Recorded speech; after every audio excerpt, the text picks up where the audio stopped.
औज़ु बिल्लाहि मिनश्शैतानिर्रजीम बिस्मिल्लाहिर्रहमानिर्रहीम वतुइज़्ज़ु मन तशा वतुज़िल्लु मन तशा बियदिकल खैर इन्नका अला कुल्लि शैइन कदीर। अल्लाह सुब्हानहू तआला ही जिसे चाहे इज़्ज़त देते हैं और अल्लाह सुब्हानहू तआला ही जिसे चाहे ज़िल्लत देते हैं और वही हर चीज़ पे कादिर हैं। आशिकान पाकिस्तान और टेलीविज़न की दुनिया के दोस्तों, एक नया दिन एक नए प्रोग्राम के साथ खादिम पाकिस्तान और गुलामान रसूल जान शाइक आपका प्रोग्राम हालात हाज़ा लेकर हाजिर खिदमत है और आपकी खिदमत में सलाम अर्ज़ करता है। नाज़रीन, हमारा प्रोग्राम हमेशा आप सुनते हैं मुख्तलिफ इश्यूज़ पर। कुछ सियासी इश्यूज़ होते हैं, कुछ समाजी, कुछ और तरह के हमारे डोमेस्टिक वायलेंस के। आज के इशू में हम पाकिस्तान के बारे में बात करना चाहते हैं, कर्ज़ों की, करप्शन की और धरनों की। जो नुकसान पाकिस्तान को पहुंचने का हमें अंदेशा है कि क्या नुकसान पहुंचेगा इन धरनों से, इन फितरों से, और इसके पीछे किसका हाथ हो सकता है।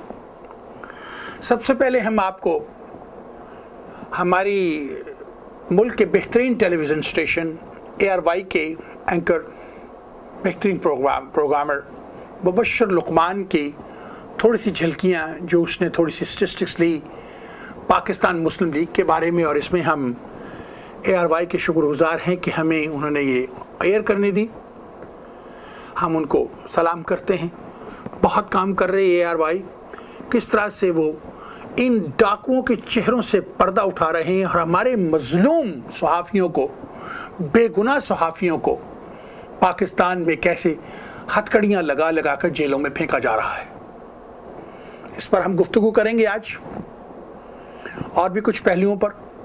आइए सबसे पहले लुकमान मुबश्शिर की वो छोटी सी रिपोर्ट देखते हैं जो उन्होंने बड़ी लंबी चौड़ी ARY पे दिखाई, लेकिन हम आपको उसको छोटा सा करके दिखाते हैं कि नवाज शरीफ के दौरे हुकूमत में पाकिस्तान कैसे लुटा। एक दुनिया के गरीब मुल्क का अमीर तरीन वजीर आज़म की। लीजिए, देखिए मुबश्शिर लुकमान की ये रिपोर्ट। सरकारी खजाने से 259 मिलियन रुपए खर्च किए गए। उस तरह नवाज शरीफ जो हैं वो पाकिस्तान के पहले वजीर आजम बन गए जिन्होंने इक़्तिदार के पहले साल इतने ज्यादा गैर मुल्की दौरे किए। पाकिस्तानी खजाने पर वजीर आजम का दौरा अमरीका, जो अक़वाम मुत्तहिदा का इजलास अटेंड करने के लिए 23 से 29 सितंबर तक किया गया, उस पर सबसे ज्यादा खर्चा आया और इस दौरे में पाकिस्तानी खजाने से तकरीबन 80 मिलियन रुपए खर्च किए गए। इसी तरह मियां साहब का दौरा चीन जो 3 जुलाई से 7 जुलाई तक रहा, उस पर खजाने से 26 मिलियन खर्च हुए। इस दौरे के फौरन बाद वजीर आजम दौरे पर बरतानिया तशरीफ ले गए जिसमें 25 मिलियन का खर्चा आया। फिर दौरा काबुल जो सिर्फ एक दिन का दौरा था, सबसे सस्ता दौरा था, इस पे भी 1.2 मिलियन खर्चा आया। इसी तरह इक़्तिदार के पहले साल नेदरलैंड्स यानी हॉलैंड जो सिर्फ एक दिन का दौरा था, उस पे 14.6 मिलियन का खर्चा आया। तुर्की के 2 दौरों पे 9.6 मिलियन का खर्चा आया और इस दौरे में वजीर आजम के भाई शहबाज शरीफ और सलमान शहबाज भी उनके साथ मौजूद थे। ईरान के दौरे पे 4.8 मिलियन लगे, थाईलैंड के दौरे पे 9.7 मिलियन लगे, श्रीलंका के दौरे पे 10.2 मिलियन लगे और नेदरलैंड्स के दौरे पे 14.16 मिलियन का खर्चा आया। नवंबर 2014 में अपने भाई शहबाज शरीफ, इसहाक डार, ख्वाजा आसिफ, ख्वाजा साद रफीक, एहसन इकबाल, इन सब को ले जाके चीन का दौरा किया और $45 बिलियन सॉफ्ट लोन्स के 19 मुआहिदों पे दस्तखत किए। ये लोन्स हैं, एड नहीं है, ग्रांट नहीं है। किसी गलत फहमी का शिकार न रहिएगा। आपकी और हमारी आने वाली नस्लें जो पता नहीं कितनी नस्लें लगेंगी इनको वापस करने में सूद के साथ। 25 नवंबर को नेपाल में होने वाली सार्क कॉन्फ्रेंस में शिरकत के लिए स्पेशली PIA का जो जहाज है 300 सीटों वाला, उसको इस्तेमाल किया गया और 10 दिन के लिए किसी बैरूनी फ्लाइट पे उस जहाज को नहीं भेजा गया और उसकी वजह से PIA को करोड़ों रुपए का नुकसान हो गया। आज मियां साहब बरतानिया के दौरे पे चले गए जहां उनका एजेंडा बड़ा सिंपल है। वर्ल्ड बैंक के सदर से मुलाकात है, बैकड्रॉप में अफगान पाकिस्तान ताल्लुकात हैं, لیکن ورلڈ بینک سے مزید قرضے لینے ہیں. یہ قرضے لیتے رہیں گے, ہم لوگ اتارتے رہیں گے. لیکن ہو کیا رہا ہے کہ خود مسلم لیگ نواز کے جو ایسے لوگ جن کو میں کہوں گا کہ محب وطن ہے, جو پاکستانیوں کا درد رکھتے ہیں اپنے دل میں, انہوں نے نہ صرف اس کے اوپر آواز اٹھانی شروع کر دی ہے بلکہ پاکستان مسلم لیگ نواز کے اندر ہونے والی بے ضابطگیوں کا انہوں نے برملا اظہار بھی شروع کر دیا ہے. لیکن مسلم لیگ کے سفر کو ذرا دیکھنا پڑے گا تھوڑا پیچھے جا کے. 1947 میں قائد اعظم نے تمام مسلمانوں کو ایک پلیٹ فارم پر اکٹھا کر کے ایک علیحدہ وطن حاصل کیا. تاہم قیام پاکستان کے فوراً بعد ہی مسلم لیگ اپنی شناخت جو ہے وہ برقرار نہ رکھ سکی. 1962 مسلم لیگ مختلف حصوں میں تقسیم در تقسیم ہوتی چلی گئی اور آج بھی مسلم لیگ کئی مختلف صورتوں میں موجود ہے. کنونشن مسلم لیگ 1962 میں فوجی سربراہ محمد ایوب خان کے صدر بننے کے بعد تشکیل دی گئی. کونسل مسلم لیگ ایوب خان کے مخالف رہنماؤں نے تشکیل دی. پاکستان مسلم لیگ قیوم خان عبد القیوم خان کی تشکیل کردہ جماعت جو 1970 کے عام انتخابات سے قبل کونسل مسلم لیگ سے علیحدہ ہوئی تھی. پاکستان مسلم لیگ فے یا فنکشنل, اس دھڑے کا قیام 1973 میں کونسل اور کنونشن مسلم لیگ کے انضمام کے عمل سے آیا اور پیر پگاڑا صاحب کو اس کا سربراہ مقرر کر دیا گیا. پھر ضیاء الحق صاحب کے دور میں تمام مسلم لیگیوں کو اکٹھا کیا گیا اور محمد خان جنیجو کو اس کا صدر بنا دیا گیا. اس صورتحال میں پیر پگاڑا نے 1985 میں اپنی علیحدہ جماعت تشکیل دی جس کو آج پاکستان مسلم لیگ فے کہا جاتا ہے. مسلم لیگ فے 2004 میں پرویز مشرف کی زیر نگرانی مسلم لیگیوں کے انضمام میں پاکستان مسلم لیگ میں ضم ہو گئی, لیکن چند ماہ بعد پیر پگاڑا صاحب نے اس مشترکہ مسلم لیگ سے علیحدگی اختیار کر لی. مسلم لیگ جین یا جنیجو 1985 میں ضیاء الحق کی حکومت کے دوران پاکستان مسلم لیگ کے نام سے باضابطہ طور پہ عمل میں آئی. 1993 میں جناب حامد ناصر چٹھا, منظور بٹو, اقبال احمد خان نے پاکستان مسلم لیگ جیم کے نام سے دوبارہ اس کو تشکیل دیا. حامد ناصر چٹھا صاحب اس کے صدر اور اقبال احمد خان معتمد عام بنے. 2004 میں یہ بھی پاکستان مسلم لیگ میں ضم ہو گئی. نواز شریف 1976 میں مسلم لیگ میں شامل ہوئے اور شروع میں اپنی توجہ سٹیل مل کو حکومت بازیاب کرانے پہ مرکوز کی اور 1985 کے جنرل الیکشن میں جنرل غلام جلانی نے محمد خان جنیجو کی مرضی کے خلاف پنجاب کے وزیر اعلیٰ کے لیے ان کو نامنیٹ کیا اور نواز شریف بھاری اکثریت سے وزیر اعلیٰ پنجاب منتخب ہوئے. جو مسلم لیگ وزیر اعظم میاں نواز شریف کی زیر قیادت ہے اسے 1988 میں فوجی عامر محمد ضیاء الحق کی موت کے بعد محمد خان جنیجو کی پاکستان مسلم لیگ سے علیحدہ ہونے والے فدا محمد خان نے تشکیل دیا. اس نئی جماعت کے سربراہ فدا محمد خان اور معتمد عام جنرل سیکرٹری میاں نواز شریف تھے اور پھر مسلم لیگ کی قیادت سنبھال لی. پاکستان مسلم لیگ جنا 1995 میں منظور بٹو نے حامد ناصر چٹھا سے اختلافات کے باعث الگ کردہ تشکیل دی جو پاکستان مسلم لیگ جنا کہلایا. 2004 میں یہ لیگ بھی پاکستان مسلم لیگ میں ضم ہوئی اور پاکستان مسلم لیگ کاف یا قائد اعظم کو 2001 میں میاں محمد اظہر نے قائم کیا. اس جماعت کی تشکیل میں سیدہ عبدہ حسین, خورشید محمود قصوری, چودھری شجاعت حسین یہ سب شامل تھے. اس وقت اس جماعت کی قیادت چودھری شجاعت حسین کے پاس ہے. 2004 میں تمام چھوٹی مسلم لیگوں کو ایک جگہ پہ جمع کر کے مشترکہ پاکستان مسلم لیگ تشکیل دی گئی اور آل پاکستان مسلم لیگ 2010 میں سابق صدر جنرل پرویز مشرف کی زیر نگرانی وہ وجود میں آئی. آپ نے بشر لقمان کی رپورٹ دیکھی, آپ نے دیکھا کہ کس طرح 25 نومبر کو جب میاں صاحب کھٹمنڈو گئے تو پی آئی اے کا 300 پلس سیٹوں کا طیارہ کیسے کچھ دنوں کے لیے 10 دنوں کے لیے شاید بلاک کر دیا گیا. اس کے بلاک کرنے سے جو کروڑوں روپے کی مالک کا پی آئی اے کو نقصان پہنچا وہ ناقابل معافی اور ناقابل برداشت ہے.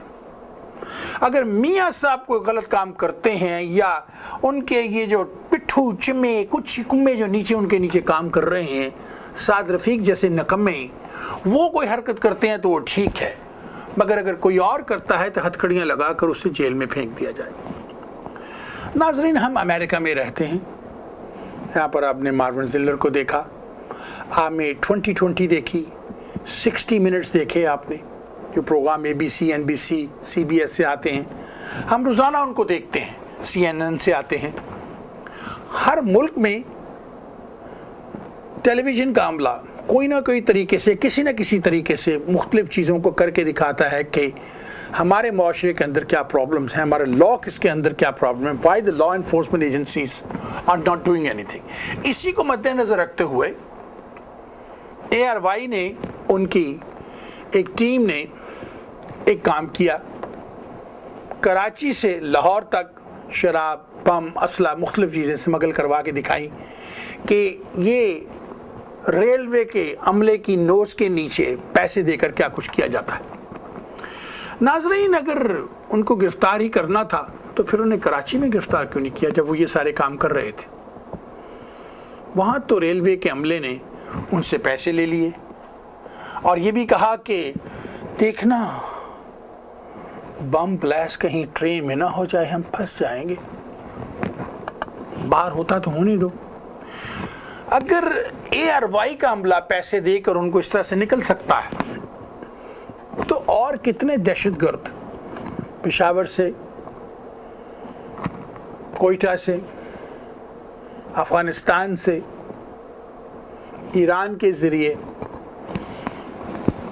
समंदर के रास्ते भारत से कितने दहशतगर्द लेकर चीज़ें पाकिस्तान में पहुंचते होंगे, असला लेकर, मुख्तलिफ चीज़ें लेकर। यही वजह है कि आज तक हम इसको पकड़ नहीं सके। करोड़ों रुपए का नुकसान हुआ, हज़ारों हमारे लोग मार दिए गए। लेकिन अफसोस है कि पाकिस्तानी के मरने की किसी को तकलीफ नहीं होती, दुख नहीं होता। बेकार कौम है, मरती है तो मरने दो। मियाँ साहब की अगर अपनी बेटी को या उनके बेटे को गोली मार दी जाए इसी तरह जैसे कि बेगुनाह पाकिस्तानियों को मारी गई है, तो मियाँ साहब तरथली मचा देंगे। उनको तो एक मोर को बिल्ला खा गया था तो उन्होंने मुसीबत डाल दी थी, एक बिल्ला खा गया उनके मोर को, याद है ना?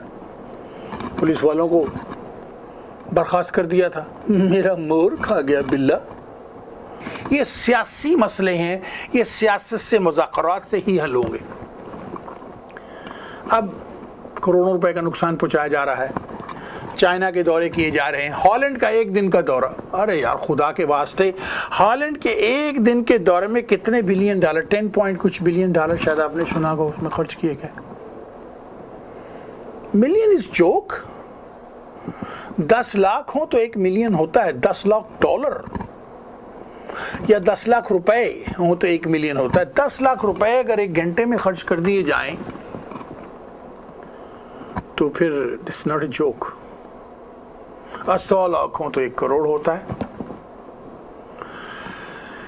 जरा सोचें कि मियाँ साहब के दौरे हुकूमत में हमें किस कदर नुकसान पहुंचा। मियाँ साहब हैं तो वो जगह बदमाश बने बैठे हैं, ताड़ी ऐसी दी तैसी, तुसी मेरा कुछ नहीं बिगाड़ सकते। नाजरीन, ये सारी सोचने की बातें हैं। मियाँ साहब ऐसा क्यों कर रहे हैं? क्यों नहीं वो मुज़ाकरात करते? एक तरफ तो वो कहते हैं हम मुज़ाकरात करने चले हैं, हम इंतज़ार करें इमरान खान अगर ये धरनों से रुक जाए और बाज आ जाए और ये धमकियां ना दे तो हम मुज़ाकरात करेंगे। ये बातें तो गलत हैं, इस तरह से मुल्क नहीं चलते। कल रात यहाँ पर ह्यूस्टन में हमारे पाकिस्तान के बड़े अच्छे गुलकार हैं, उन्होंने रेडियो पाकिस्तान से भी आते थे, टेलीविज़न से भी आए। ये उस्ताद अमानत अली ख़ान साहब के शागिर्द हैं, खुर्शीद साहब, अब्दुल रशीद साहब, माफ़ी चाहता हूँ, अब्दुल रशीद साहब। नाज़रीन, कल रात हमारे ह्यूस्टन में एक हमारे पाकिस्तान के गुलकार हैं अब्दुल रशीद साहब,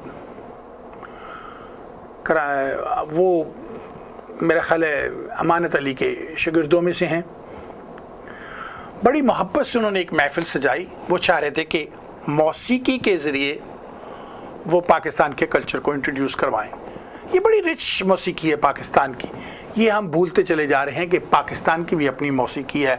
वो नारकली डिस्को चली और चुम्मा दे दे और ये और वो, ना जाने क्या क्या। मेरी दिल्ली वाली गर्लफ्रेंड, उन्होंने तो हमारा कल्चर ख़राब कर दिया है, बच्चे ख़राब कर दिए हैं। वो तो बड़े खुश हैं, वो तो वैसे ही बिगड़े हुए हैं। हमें भी, हमारे बच्चों को भी बिगाड़ने चले हैं और हमें कि खामोशी से बैठे अपने बच्चों को बिगड़ने दे रहे हैं।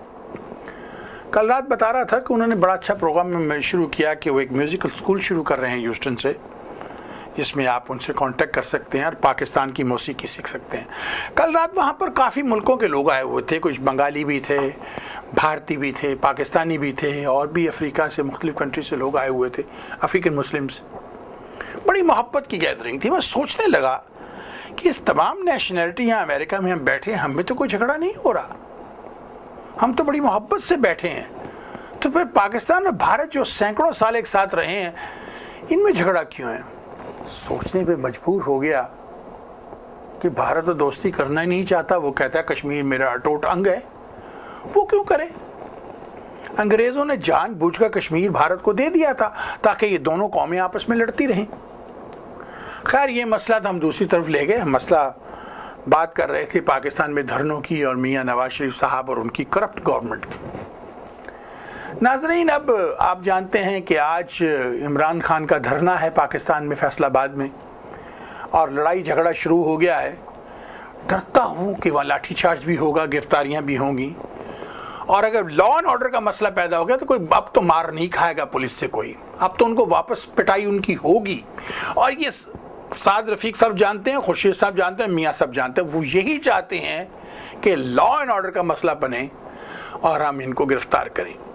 हमारे अलामा डॉक्टर ताहलुल कादरी साहब आजकल हमारे शहर, इस शहर में ह्यूस्टन में रिहाइश पजीर हैं बीमारी के लिए। हमारे एक जानने वाले रिपोर्टर उनका इंटरव्यू लेने गया तो हस्बे मकबूल करते हुए आए। उसने इंटरव्यू के दौरान में ये अंदाज़ा लगाया कि ये बीमार नहीं है, ये सारी एक ढोंग है। ढोंग किस चीज़ से? गिरफ्तारी से भी हो सकता है कि उन्हें गिरफ्तार न किया जाए, और भी कई उनके ऊपर ये भी इल्ज़ामात हैं कि उन्होंने शायद पैसे ले लिए। हम तो नहीं जानते, हम नहीं इल्ज़ाम लगा सकते क्योंकि ये गुनाह है, और अगर ये गलत हुआ तो ये बहतान है इस्लाम के अंदर, इसलिए मैं तो नहीं कह सकता। लेकिन लोग ये कहते हैं कि या तो उन्होंने पैसे ले लिए हैं और ये गिरफ्तारी से बचने के लिए एक डोंग उन्होंने रचाया है कि मैं बीमार हूँ, और आकर वो भी अमेरिका में, कनाडा में जहाँ फ्री इलाज होता है, वो कैनेडियन है, फ्री इलाज होता है, वहाँ तो वो नहीं गया, लेकिन ह्यूस्टन टेक्सास यूएसए में है। क्या कनाडा में डॉक्टर नहीं है? क्या उनके डॉक्टर कोई अमेरिका से कम डॉक्टर हैं? ऐसी टेक्नोलॉजी वहाँ भी मौजूद है। मगर नहीं साहब, मुरीदैन यहाँ है, मुरीदैन सारे खर्चा बर्दाश्त कर रहे हैं, तो उनको क्या करने दीजिए। ये तो एक पहलू। अब वो मियाँ साहब का पहलू फैसलाबाद में जंग का, और फिर वो कह रहे हैं कि इमरान खान साहब के मैं, अब उनको न्याजी कहा जा रहा है ना, कि न्याजी इसलिए कि जनरल न्याजी की वजह से हम जंग हारे थे और एक नया शोशा छोड़ दिया गया, इसको न्याजी बोलो, कि एक न्याजी ने पाकिस्तान का एक हिस्सा खोया था और ये न्याजी पाकिस्तान को तबाह करने आया है। एक नया ड्रामा। इन ड्रामों से कब बाहर होंगे मियाँ साहब? आप समझ नहीं आती हम क्या करें इन लोगों के साथ। और बाबा आराम ना बह जाओ, मसला सीधा करो। उधर बहाजर बैठे ने खप पांडे ने सानू सूबा दियो, फिर इधरों सिंधी खप पांडे ने सिंधी देश चाहिए, उधर बलोचिस्तान वाले खप खांडे ने, उधर सूबा सरादे च अपना पख्तूनख्वा फड्डा हो जाएगा। ज़रा सोचें आप इन बातों को। सोचने की बात है साहब, समझने की बात है। अब इमरान खान साहब कहते हैं कि मैं शहर बंद कर दूंगा, और राना सनाउल्लाह साहब ने तो ये कि बंद करके वह देखना तो किंज बंद करना है। वो जगह बदमाश बने हुए हैं फैसलाबाद के, और खुदा ना खास्ता अगर वहाँ तसादम होगा तो मरेगा कौन? आपकी अपनी कौम, अपने बच्चे, अपने बुजुर्ग, अपनी बेटियां। और मियाँ साहब क्यों समझ नहीं आती? सियासत में आप अपना बाप मरवा बैठे हैं मियाँ साहब। वो बाप जिसने आपसे बहुत मोहब्बत की, मर गया वो आदमी, मुल्क दरबदर करा दिया अपने बाप को। कैसे आदमी हो तुम यार, कैसे इंसान हो तुम? तुमने अपने बाप को बुढ़ापे में मुल्क से बगैर जिला वतन करवा दिया शख्स को, और उसका जनाजा पाकिस्तान आया, और वो जनाजा भी दाता साहब नहीं पढ़ाया जा सका आपकी वजह से। मियाँ साहब कब आपको समझ आएगी? आप बैठे और लीडर बने, खोले इन्वेस्टिगेशन, अगर कुछ निकलता है तो रिजाइन कर दें। अब इन मुल्कों में ही होती है। आपने देखा होगा, अभी थोड़ी देर पहले मैंने कहा था ABC NBC पे ऐसे प्रोग्राम होते हैं।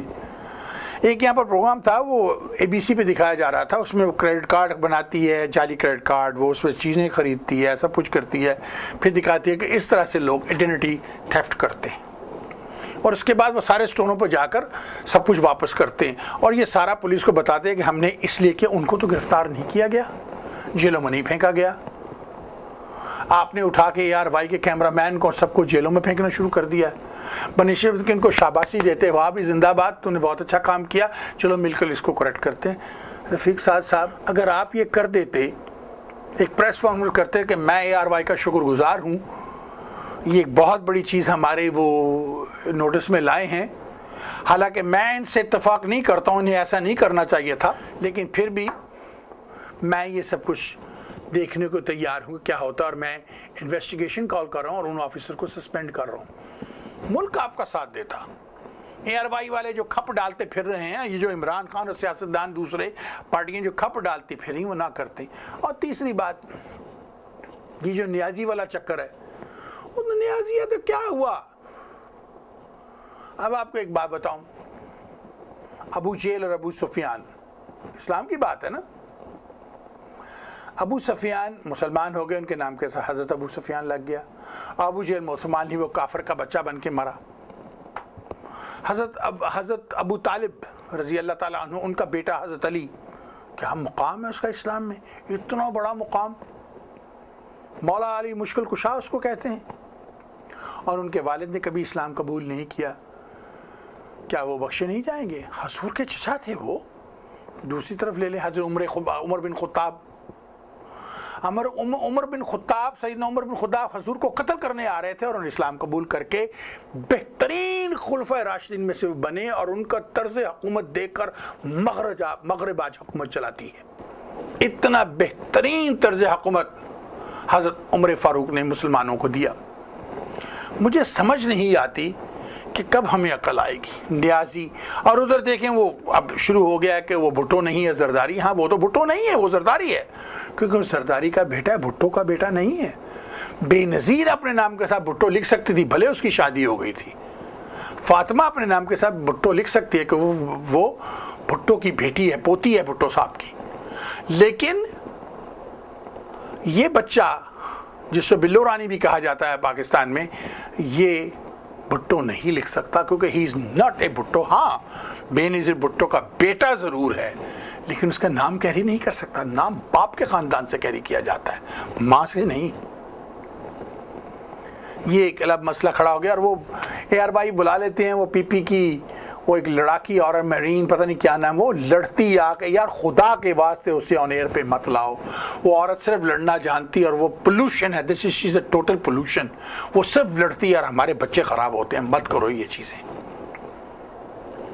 لاسٹ بٹ دا لیسٹ، اب میں آپ سے یہ کہوں گا، پاکستان کے حالات بہت خطرناک ہیں، بہت مشکل حالات سے ہمارا ملک اس وقت نکل رہا ہے۔ یہ کراچی میں دھرنے، یہ لاہور میں دھرنے، یہ سڑکوں کی بلاک، یہ لڑائی جھگڑا کہیں پاکستان میں ماشاء اللہ نہ لگ جائے۔ میاں صاحب کا کیا جائے، وہ تو چاہتے ہیں کہ وہ شہید ہو جائیں، کیونکہ انہیں پتہ ہے کہ انہوں نے دھاندلی کی ہے، اور جب انہوں نے دھاندلی کی ہے اور اگر وہ پکڑی گئی تو ان کو ویسے ریزائن کرنا پڑے گا۔ وہ کہیں گے نا کھیڈاں دیں گے کھوتی جی منہ اتر دیو، مران گے تو نہ لے کے مران گے۔ میاں صاحب کو پتا ہے کہ میں نے تو جانا ہے، میں اپنے ساتھ 10-20 لے کے جاؤں، کہیں ایسا نہ ہو کہ عمران خان کی جان کو کوئی نقصان پہنچا دیا جائے، بشر لقمان کو کوئی نقصان پہنچا دیا جائے، اوروں کو کوئی نقصان پہنچا دیا جائے۔ ناظرین، یہاں پر میں یہ کہوں گا کہ it's time the VAR TV is thinking to taking international action, taking internationally government against the government of Pakistan to be removed. ہم اس کے لیے ڈسکشن کر رہے ہیں وکیلوں سے کہ کس طرح، جیسے کہ باسنیا کی لڑائی میں اس جنرل کو جس نے مسلمانوں کو مارا تھا ورلڈ کورٹ میں لایا جا سکتا تھا، اس طرح ہم کوشش کرنے لگے ہیں کہ میاں نواز شریف کو فورسفلی ورلڈ کورٹ کے ذریعے ریموو کروایا جائے۔ If Imran Khan can not do it, we will do it. I will do it. سعد رفیق صاحب، عقل کے ناخن لیجئے، بیٹھیے اور تحمل مزاجی سے اس کو سیٹل کیجئے، کہ یہ نہ ہو کہ ہمیں بہت زیادہ مشکلات کا سامنا کرنا پڑے، ملک کو کوئی ایسا دشمن آ کر ہمارے ملک پر حملہ کر دے جو کہ نقب لگائے بیٹھا ہے کہ میں کب یہ تباہ ہوں اور ان کو ماروں۔ آج تو انہیں ٹھاٹھو بارڈروں پہ شروع کی ہوئی ہے، اور یہ بھی کہا جاتا ہے کہ میاں صاحب نے کرائی ہے کیونکہ یہ ان کے ساتھ کاروبار کرنا چاہتے ہیں۔ ملکی مفاد کو دیکھیے۔ میں مانتا ہوں کہ عمران خان اس قابل نہیں کہ پاکستان کا وزیر اعظم بنے۔ I don't think he is capable to be وزیر اعظم of Pakistan. I don't think he is capable to be، میرے خیال میں، وہ میرے اپنا نظریہ ہے۔ I won't vote for him۔ جو بھی آتا ہے الیکشن میں، اگر اسے پبلک الیکٹ کرتی ہے، that's fine۔ Let's see. Let's sit down. Please release those prisoners which you have illegally holding the ARY reporters and cameramen, please let them go, withdraw the case, because पूरी दुनिया में तो हम आप लोग बदनाम हो जाएंगे। ये काम जो उन्होंने किया है शाबाशी का काम है और इस पर दुनिया मुबारकबाद देती है। मैं लुकमान मुबशर को, उसकी टीम को, और वो बच्चा जो है जिसकी वजह से ये सारा कुछ हुआ, उस नौजवान बच्चे की नौजवान सहाफ़ी को मैं सलाम करता हूँ। And I tell him, I am with you young man, will stand with you. And it's wrong. Government Pakistan is wrong, wrong, wrong. Let's sit down and talk like two gentlemen. America से बड़ी कोई ताकत है दुनिया में, super power, sole super power in the world, वो भी आज मजबूर हो गए हैं कि तालिबान के साथ बैठकर डायलॉग्स हो, नेगोशिएट किया जाए। ये तो हमारे अपने अपने मुल्क का मसला है। इमरान खान तो हमारे मुल्क का शहरी है, उसे न्याजी कह के जलील करना, दिस इज रॉन्ग, ऐसे चीप लो ब्लो। तो फिर अगर कोई ये कहे कि मियाँ साहब दी वही ना तो प्यो नूं जला वतन हो गए सन, तो ये काटे कि बुढ़ापे जो प्यो नूं मुल्क पुत्र दी गलत कारियां ने छड़ना पिया तो कॉन्ट्रैक्ट करके मुल्क तो बाहर निकलिया, अपने आप में बचाने ली खलोंदा ना होता फिर मुल्क दे सहंदा ना फिर अपनी लाइफ प्रिजन लड़दा अदालत की चुना दे नाल नहीं, वो तो खुस गया खुसरा बन के बाहर। साहिर रफीक साहब, कल आप इमरान खान से मिलना चाहते थे, कल फिर आप शायद इमरान खान से मिलना चाहें। इतने कपड़े मत फाड़िए कि फिर आप सी ना सकें। सोचिए। आखिर में मैं एक बात करूंगा अफगानियों के बारे में। हमें जनरल ज़िया साहब ने ला के जिस मुश्किल में अफगानियों के साथ डाला है, आप ज़रा ईरान की सियासत को देखें। ईरान ने उन्हें अपने बॉर्डरों पर रखा, कैंप लगाया, आगे नहीं जाने दिया। हमने इन अफगानियों को अपने मुल्क के अंदर आने दिया, इनको तालीम दी, इनको घर दिए, ये प्रोस्टिट्यूशन लाए, ये बम्स लाए, ये दहशत गर्दियाँ लाए, कैशनकोफ लाए, हमारे कल्चर को इन्होंने तबाह कर दिया। Not mentioning cocaines and marijuana and this and that. जो कहते हैं ना अफगानी बिकता नहीं है, इज फॉर रेंट, ये बिके नहीं हमारे पास, वो कहते हैं they were for rent, we rent them. और उन्होंने हमारा कल्चर, हमारा मुल्क तबाह कर दिया। They are never honest to us and they never will be. पूरी हिस्ट्री गवाह है, आपने उन्हें काबे में ले जाके भी देख लिया, आपने सब कुछ करके उनके साथ देख लिया, वो फिर आपको धोखा देखते हैं। ये भारत के दोस्त हैं, आपके दोस्त नहीं हो सकते। They are for sale. Bharat ने इन्हें रेंट पे लिया हुआ है, या तो रेंट बढ़ाइए, भारत से ज्यादा इनको रेंट दें, तो फिर ये आपके लिए शायद कुछ कर सकें। Because Afghani is not for sale, is for rent, for time be, for the right price. Just like India is renting them, let's go be a bigger bidder than India and rent them. That's all you can do. और ये जो बकवास हमारी government करती है कि पाकिस्तान के बॉर्डरों पर इतने इंडिया के consulate, they are not consulate of India, there is only 4 consulate on the borders of India. They are intelligence officer under raw to destroy Pakistan, to cause the terrorism in Pakistan. That's what it is. Our ambassador, our embassies throughout the world should let the world know, let the West know that Indians are having 20 plus some intelligence officer under the raw supervision. We transfer ammunition, weapons, different things, nuclear technologies and other things to Pakistan, to these terrorist groups, and train them to call Dahshat Gardi in Pakistan. That's what we should be doing it, other than calling Imran Khan a Niazi. That's a low blow. It's ridiculous. Nobody going to buy it. जितना आप उसे न्याजी कहेंगे उतनी लोग उसके साथ और sympathise करेंगे कि लोग आपको झूठा कहेंगे। रफीक साहब, आपकी तो इज्जत ही नहीं है, लोग आपको पागल समझने लगे हैं, खुर्शीद साहब को लोग बेवकूफ़ समझने लगे हैं। When you are going to understand, sit down on a table like two gentlemen, two educated people and solve. आखिर में मैं ये कहूँगा, पाकिस्तान हमारा मुल्क है, पाकिस्तान है तो हम हैं, पाकिस्तान नहीं तो कुछ नहीं। आइए मिलकर अपने मुल्क के लिए काम करें। ये ना देखें कि हमें पाकिस्तान ने क्या दिया है, देखें हम पाकिस्तान को क्या दे सकते हैं। पाकिस्तान ने आपको सब्ज़ पासपोर्ट दिया जिस पर सफ़र करके आप यहाँ आए। जो भी तालीम आपके पास है, जो कुछ भी है आपको, वो पाकिस्तान ने दी। पाकिस्तान ने ही आपको शायद डॉक्टर बनाया हो, इंजीनियर बनाया हो, जिसकी बिना पर आप यहाँ करोड़ों रुपए कमा सकते हैं। पाकिस्तान ने आपको बहुत कुछ दिया। उस माँ को मत भूलिए। वो माँ इस वक्त हमारी ज़ख्मी है, उसको मरहम की ज़रूरत है। आइए उस माँ के करोड़ों बेटे बनकर मिलकर मरहम उस माँ के ज़ख्मों पर लगाएं, ना कि उसे चिर चिर कर और ज़ख्मी करें। चलता हूँ, پھر ملاقات ہوگی. ہمارا مقصد یہ نہیں تھا کہ ہم کسی کی دل آزاری کریں. اگر کسی کو ہماری باتیں بری لگی ہوں تو میں معافی چاہتا ہوں, اور آخر میں کہوں گا forget about the rest, what we did the best. Pakistan زندہ ہو, پائندہ باد.